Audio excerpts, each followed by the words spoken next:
Hey all, this week I have the opportunity to drive the 2025 Toyota 4Runner, and this is the first all-new 4Runner next gen in 15 years. So what I wanted to do in this video is a tech check because, yeah, there's a lot of new technology here. So let's take a closer look at this week's car du jour, the Toyota 4Runner.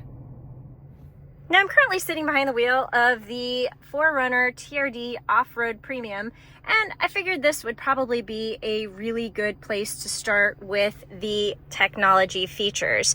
So you have the digital display, you have the 14-inch screen, and you have Toyota's newest infotainment system.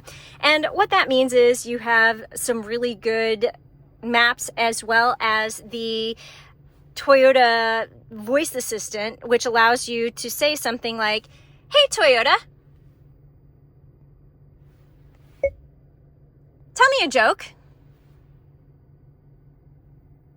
I've got a great joke about construction, but I'm still working on it.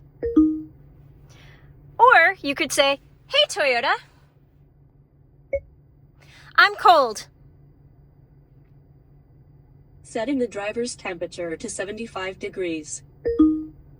So it will let you do things like have a little fun asking Toyota to tell you a joke, but it will also do more functional things like adjusting your climate control and setting your navigation. So I really like the voice commands on here. I like that they're natural. You could be more specific. So if you wanted to set your temperature to 72 degrees or put it on high, you could say that. But, you know, just saying I'm cold will just bump it up a little bit.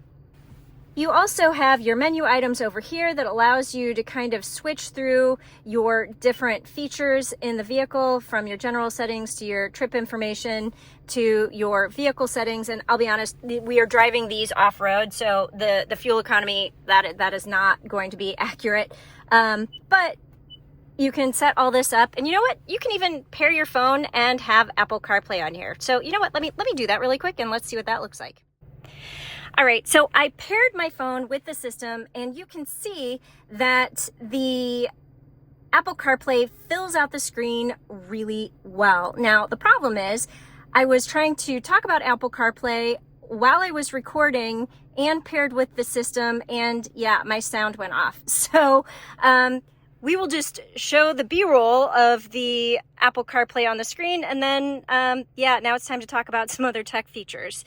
So, you know, one of the biggest things on this specific vehicle is going to be the camera views. And you do have a button that you can put here, and you get your around view camera. You can do the 360 views, and it kind of will show you around the vehicle. And that is just in park by hitting this camera button. Now, if you go into drive, we are in 4 low, and you do have some off-road modes going on here. So you have the side cameras as well as the front cameras, and you can see the dynamic guidelines as you turn the wheel.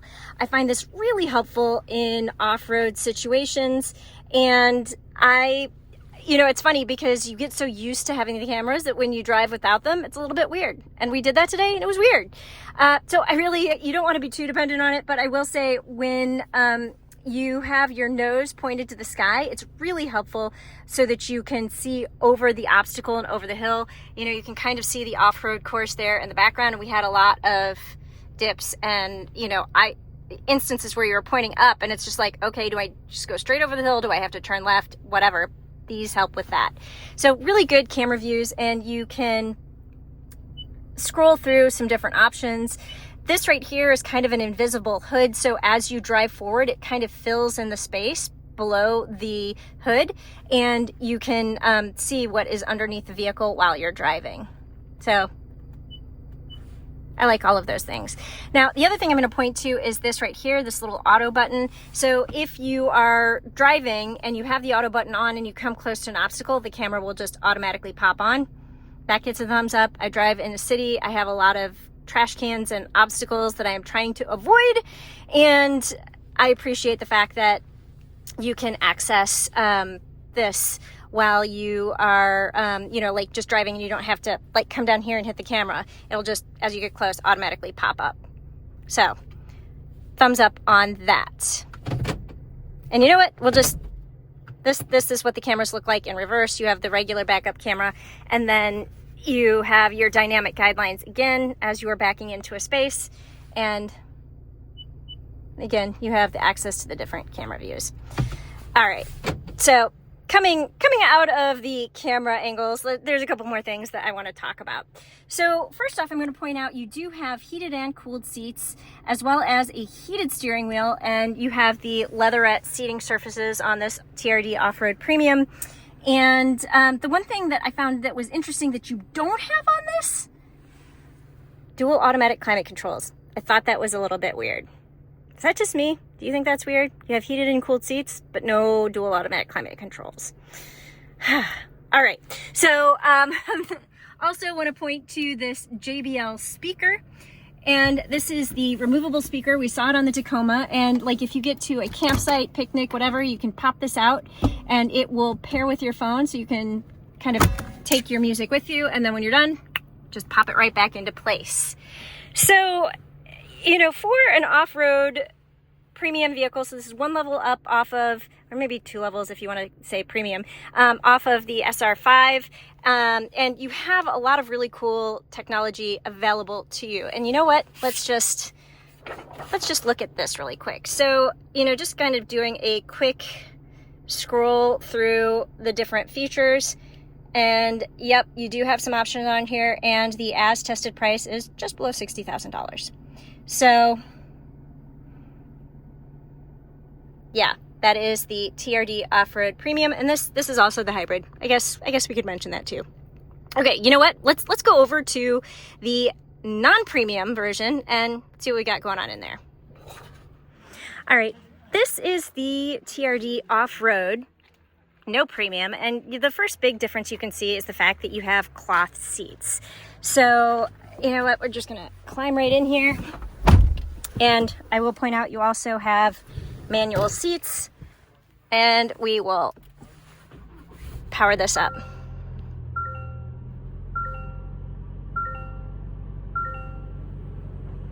The other thing you're going to notice is you have the 8-inch screen. This is the base screen that you have in the Toyota 4Runner, but it still has the Toyota operating system, and you can still ask it to change your climate, tell you a joke, and do all those things. Now, I will point out the Toyota Assistant and this Toyota system, with the traffic highlighted, this is a subscription-based item. So you're going to want to ask, when you are looking at this vehicle, how long the free trial is and what the subscription fees will be for you to maintain this after the trial ends.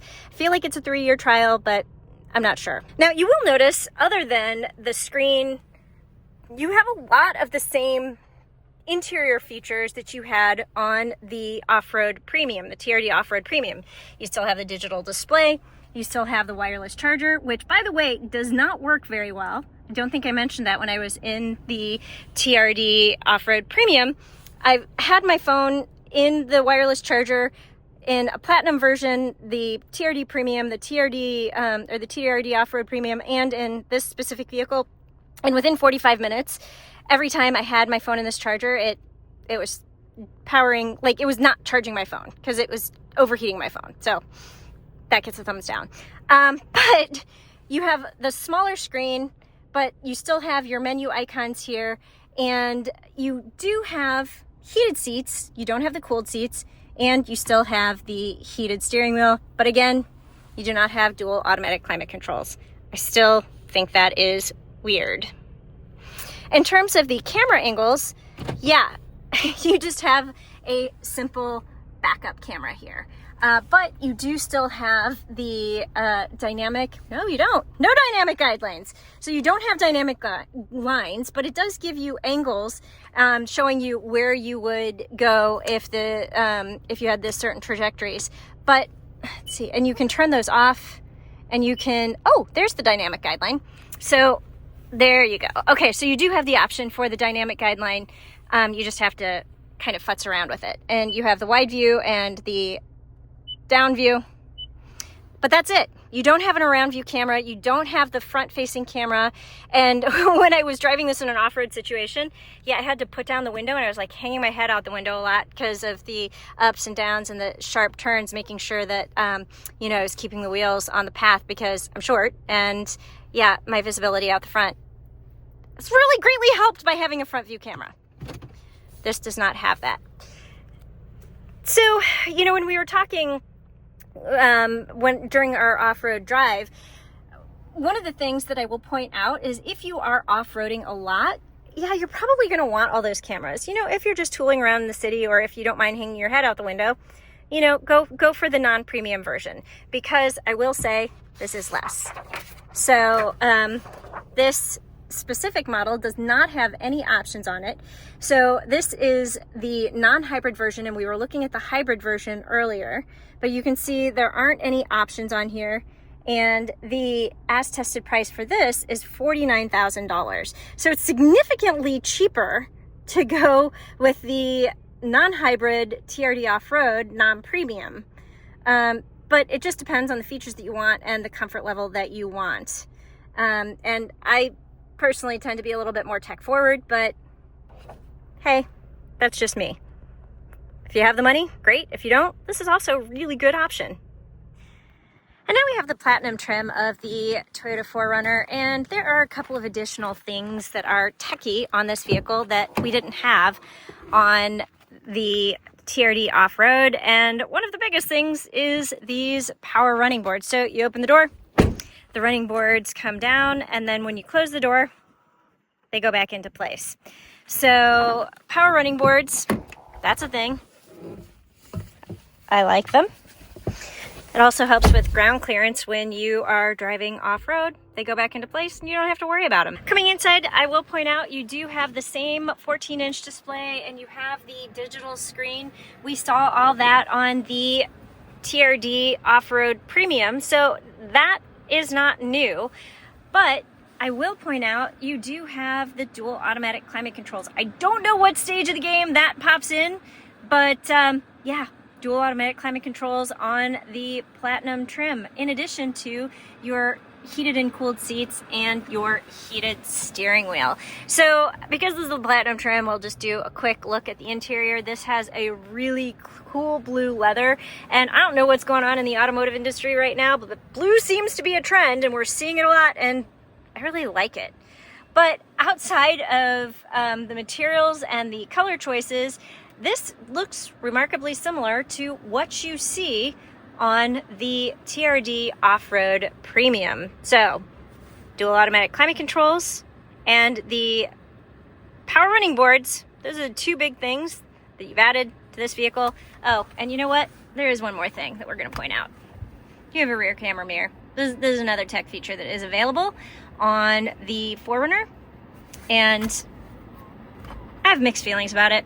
I think it's great if you're going to stack gear or people to the hilt, but for the most part, I just prefer using the mirror. So, yeah, there you go. That's the platinum trim. All right, so the last thing I want to look at is the sticker sheet for this, and this is the platinum version. And you can see it is also the hybrid, which is standard on this model. And yep, we're coming down. You do have some options, but the as tested price is $64,065. That is the price with options. So you do have a lot more tech available on this, and the price tag reveals it. I managed to get my hands on an SR5 briefly, and I just wanted to point out some of the tech features you don't have on this base trim. And first off, you do not have a power lift gate. You do have a third row, but it's all manually operated. And yeah, you're gonna have to do that. And you know, you don't have the power running boards. And when you come inside, you do have a digital display. You have the 8-inch screen, but you do not have a wireless charger. Obviously, no dual automatic climate controls, but you do still have heated seats. So you still have some things, but there's certainly some things missing from this trim. But I do like these cloth seats. Maybe not the light trim though. I'd need black. All right, so I am getting ready to close out this tech check, and it is appropriate that we are ending with the SR5, and this is the base model that really has no options on it. And we did have a quick look at the SR5 with the third row. Obviously, this is a dark interior, so this is a little bit different, and this even is less than that. So let's just take a quick look. All right, so you do have a little bit of a digital display, but you see like you have more of an analog-y digital thing, chunky bit on the side. So you have the mono gauge in the center, and it's not as big and beautiful of a display as you get in the up-level trims. You have the 8-inch screen, and as you come down, yep, no dual automatic climate controls. But again, this is a $41,000 vehicle, and you have heated seats. So I appreciate that. You have no wireless charging, which, by the way, that's not a loss because it overheats your phone. You do have 2 USB ports there, so it's going to be just very easy for you to plug in your phone and then rest your phone here. And then when you come down here, you're going to notice you have a whole bunch of blink buttons. So you're certainly missing some functionality, obviously the camera buttons and things like that. But overall, this is just a little bit lower techy. And, you know, we saw one version which had the rear camera mirror, and obviously this doesn't have that. But I mean, $41,000, and the exterior is going to look pretty similar to, you know, the other trims. Maybe it doesn't have some of the chromey bits or some of the, like the Trail Hunter badging or whatever. And you get inside, and this is a very comfortable, livable vehicle. You have some good technology. You've got the Toyota infotainment system, and yep, you can even pair your phone. You've got wireless Apple CarPlay. So I don't know. I like the tech on this vehicle, even at the low tech options. Obviously, I think more tech is better, but this isn't bad. This is actually pretty good. All right, that is what I have for you today in the Toyota 4Runner. And overall, I think there's some really good base tech and some phenomenal up-level tech that is available on this vehicle. So thanks for watching, and I'll see you next time with a new Car du Jour.